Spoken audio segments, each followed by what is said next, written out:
Zoé, ça fait 10 ans que tu travailles en tant qu'artiste. Tu as commencé à travailler en Chine sur le thème de la mémoire. Et aujourd'hui, tu travailles avec les mots. En ce moment, tu travailles beaucoup sur la mémoire des femmes, notamment des femmes qui ont été oubliées.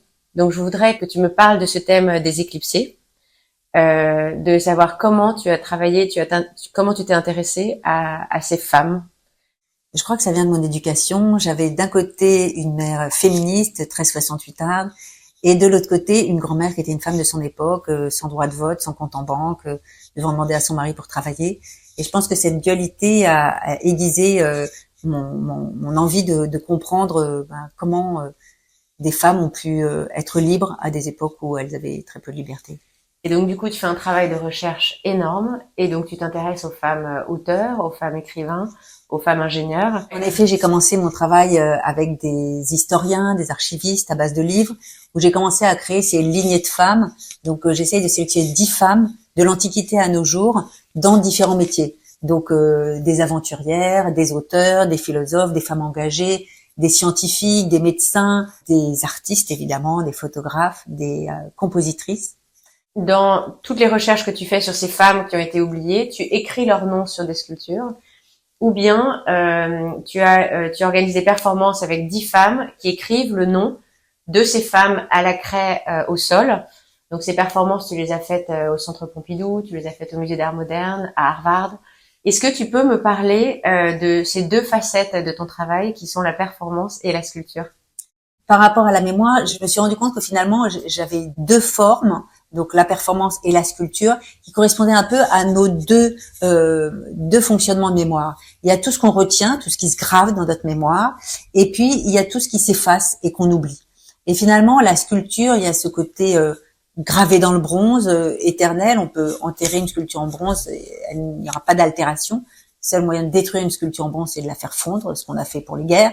Et la performance, pour le coup, c'est on écrit, voilà, ce sont 10 femmes d'aujourd'hui qui écrivent le nom de 100 femmes d'hier au sol, à la craie, et donc ce sera effacé le soir venu. Et c'est finalement au public, aux regardeurs, d'attraper quelques mots avant qu'ils s'effacent et d'en être responsable. Est-ce que tu peux me parler de certaines femmes qui t'ont marqué dans ton travail de recherche? Oui, parce que la façon dont je rencontre ces destins peut être très variée. Donc, je vais vous donner deux exemples. Donc, je me baladais dans une rue et je passe devant la vitrine d'un bouquiniste et je vois Voyage d'une femme autour du monde. Je rentre intriguée et là, je découvre le fabuleux destin de Ida Laura Pfeiffer qui, vers 1850, elle a 50 ans, elle est veuve, ses enfants sont élevés, c'est une femme qui n'a pas d'éducation particulière et elle a toujours rêvé de voyager et elle fera 2 tours du monde. Et elle en tire donc des carnets de voyage que j'ai eu la chance de trouver et qui ont été publiés à l'époque. Et d'autres manières, j'ai découvert le destin comme ça de Louise Dupin, qui est née vers 1706 et qui a entrepris un travail encyclopédique très sérieux sur la condition des femmes à travers l'histoire. Et ça, je l'ai découvert à travers un podcast parce que ces archives ont été vendues à une vente publique, ont été dispersées partout dans le monde. Et donc cette femme engage quand même un jeune, à l'époque inconnu, Jean-Jacques Rousseau, comme secrétaire pendant 8 ans pour faire des recherches sur l'histoire des femmes. Elle ne publiera malheureusement jamais cet ouvrage, mais ce que l'on sait, c'est que une certaine Aurore Dupin, qui écrivit sous le nom de George Sand, était sa arrière-petite-fille et qu'elle a lu les manuscrits de Louise, qui l'ont certainement inspirée. Et ça aussi, c'est quelque chose que je trouve très important et qui fait partie de ma démarche, c'est qu'en fait, une femme me mène à une autre femme. Et je peux donner comme exemple aussi une femme très connue, Virginia Woolf, qui avec son livre Une chambre à soi, en fait, a révélé le nom d'auteurs femmes des siècles précédents qui ont été du coup réédités. Et c'est ainsi, elle met en lumière en particulier Afra Bern, dont elle dit que c'est grâce à Afra Bern que on a accepté le fait que les femmes puissent écrire, que ça n'était plus considéré comme une folie. Alors maintenant, je trouve que tes sculptures étaient toujours très grandes, je dirais même monumentales, et tu écrivais le nom de ces femmes, et aussi dans tes performances. Et récemment, tu as commencé un travail plus petit, avec déjà, ce ne sont pas des sculptures uniques, c'est une édition sur cuivre, et tu n'écris pas uniquement le nom, tu écris la biographie. Alors, j'ai toujours écrit les biographies des femmes dont on écrivait uniquement les noms, et j'ai eu envie de partager cette intimité et cette recherche en fait avec le public. Et j'ai donc décidé de prendre un petit format, en effet, qui est j'ai choisi un format de livre. J'ai pris celui des collections NRF, des plus belles collections, et j'ai décidé de faire un travail d'écriture. Attends, donc c'est la taille d'une page d'un livre de Gallimard. Exactement. Et c'est une petite plaque de cuivre sur laquelle je vais graver la biographie de cette femme. Et j'ai cherché à donner un style qui est presque télégraphique, très énergique, avec des interjections comme wow, arg, enfin, pour partager l'émotion que j'avais quand je découvrais les destins de ces femmes. Et en plus du travail donc d'écriture, j'ai travaillé la typographie pour que visuellement on ait cet effet d'émotion, de rencontre. C'était aussi l'idée de partager davantage d'intimité avec ces femmes, de ne pas avoir que leur nom, mais d'avoir leur histoire. Maintenant, est-ce que tu veux me parler des 2 femmes que tu as choisies? Donc, en fait, là, tu t'es attaqué à 2 médecins, 2 femmes médecins du 19e siècle. Et voilà, est-ce que tu veux me raconter une anglaise, une française? Ouais. Comment? Évidemment, je me suis intéressée à la première femme médecin française. Et on parle donc de Madeleine Bray, qui est d'extraction très modeste. Elle est mariée à 15 ans. Évidemment, elle tombe tout de suite enceinte. Mais quelques années plus tard, avec son mari, ils montent à Paris. Et là, elle se dit, c'est l'occasion. Et avec un culot exceptionnel, elle va voir Charles Wurtz, qui est le doyen de l'école de médecine à Paris, et elle lui dit, je veux faire médecine. Et donc, en 1868, elle est la première femme française à rentrer en école de médecine. Et là, on se dit formidable, elle a ouvert la voie. Pas du tout, parce qu'après, elle veut faire l'internat. Mais l'internat, alors là, lui est totalement refusé, il est impossible qu'il y ait des femmes internes. Donc, elle se dit, pas de problème, je vais faire une thèse. Faut quand même préciser qu'entre deux, elle est veuve et elle a 3 enfants à charge. Elle fait sa thèse avec succès. Et ensuite, évidemment, elle veut pratiquer la médecine. Et là, tollé de la presse, tollé du monde de la médecine. Il commence à une femme qui devient médecin, mais ce n'est plus une femme, c'est un monstre, une hermaphrodite. Enfin, grand débat. Elle finit par obtenir son droit d'exercer et elle exerce pendant de nombreuses années en se concentrant sur les femmes et les enfants parce qu'il lui est quand même interdit d'avoir des hommes comme patients. Et maintenant, la deuxième personne, donc je dis personne parce que son nom est un homme, James Barry. C'est une médecin anglaise. Et voilà, donc ça c'est ta 2e édition. Et je me demandais si tu pouvais nous parler du parcours de James Barry. Oui, alors ce qui m'a intéressé, c'est que Madeleine Bray et Elisabeth Garrett sont des pionnières.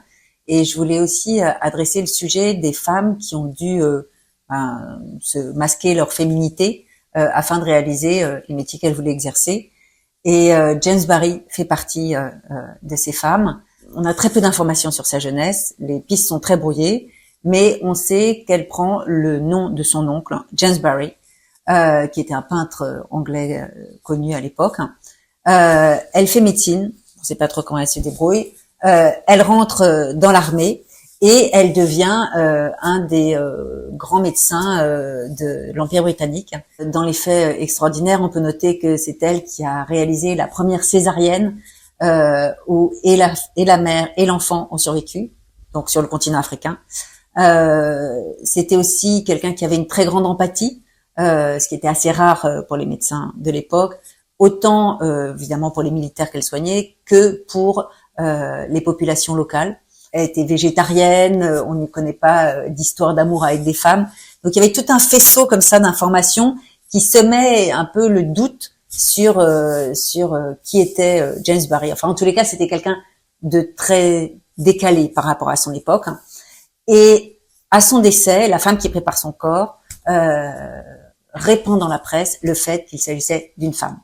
Scandale, comment ce grand médecin des armées britanniques se trouve être une femme, c'est complètement inacceptable à l'époque.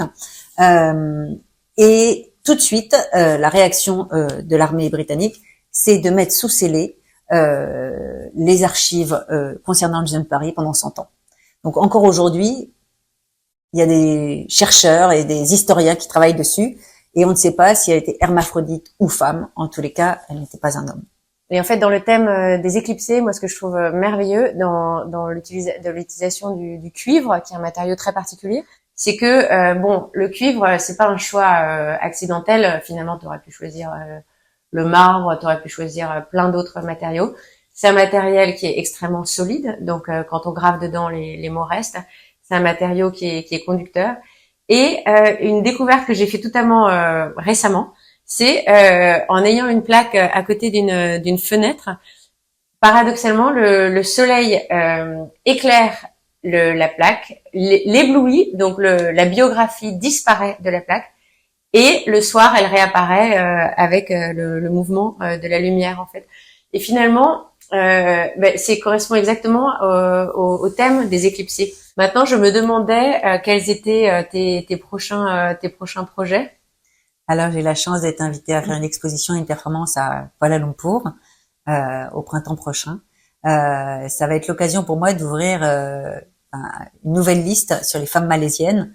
Et ça, c'est quelque chose de merveilleux. À chaque fois que je suis invitée quelque part, c'est l'occasion d'ouvrir une nouvelle liste. Donc, il y a la partie recherche dans les livres, et puis il y a cette partie liée au lieu, où à chaque fois, j'inscris au moins 20 noms qui sont locaux, entre guillemets, pour que le public s'y attache.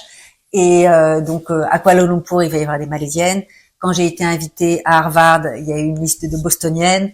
Quand j'ai été à Venise, il y a eu une liste de Vénitiennes. J'ai eu récemment une commande de la ville de Châtenay-Malabry. Ça a été l'occasion d'inclure des Châtenaisiennes.